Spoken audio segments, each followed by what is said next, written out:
All right, now we're going to install Prisma, which is a very popular ORM or Object Relational Mapper.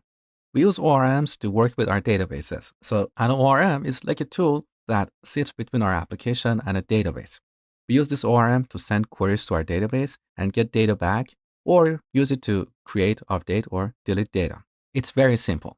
Now, in this course, we're just going to scratch the surface of Prisma. There's so much more about Prisma that goes beyond the scope of this course, because our focus here is on Next.js and not Prisma. For Prisma, you either have to take a separate course or just read the documentation. But in this section, I want to teach you the foundations so you can learn more advanced topics on your own, okay? So back in VS Code, first we're going to install an extension for working with Prisma. So let's search for Prisma. Here it is. This is the official extension from prisma.io. Let's install this. All right. Beautiful. Now, this extension gives us auto-completion, syntax highlighting, formatting, and so on. It's very useful. Next, we're going to go in the terminal and install Prisma. Lovely. Now, Prisma comes with a command line interface that we can work with using npx. So if we type npx Prisma, we can see examples of commands that are available to us.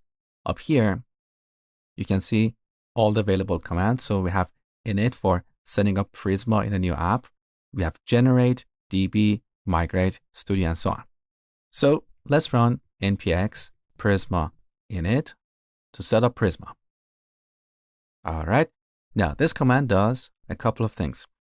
In our project, it creates a Prisma folder and puts a schema file in this folder. We'll come back to this in a second.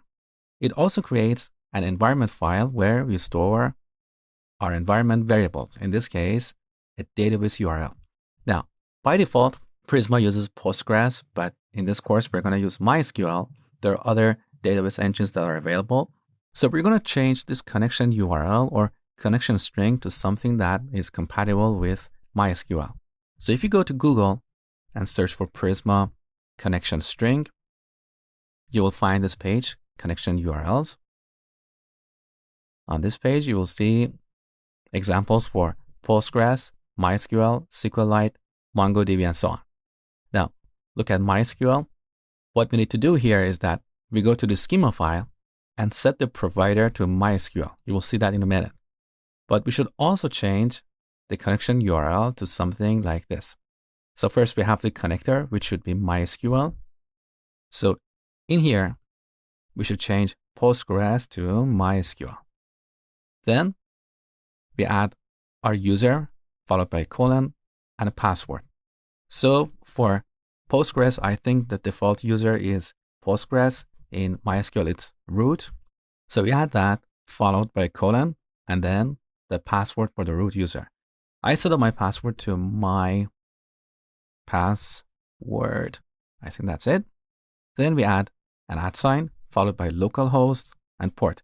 5432 is the port for Postgres. We should change it to 3306.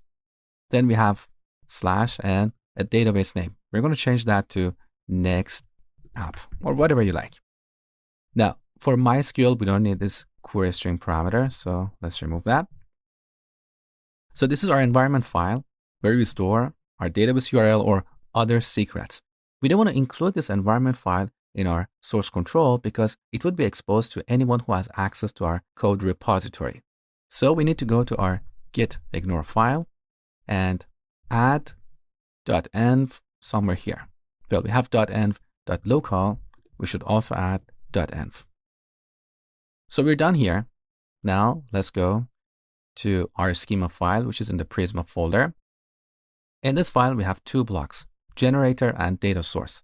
Generator is for generating a Prisma client, which we're going to come back to later. Data source is where we specify our data source or database. Here we need to change provider to MySQL or any other providers you use, like MongoDB and so on.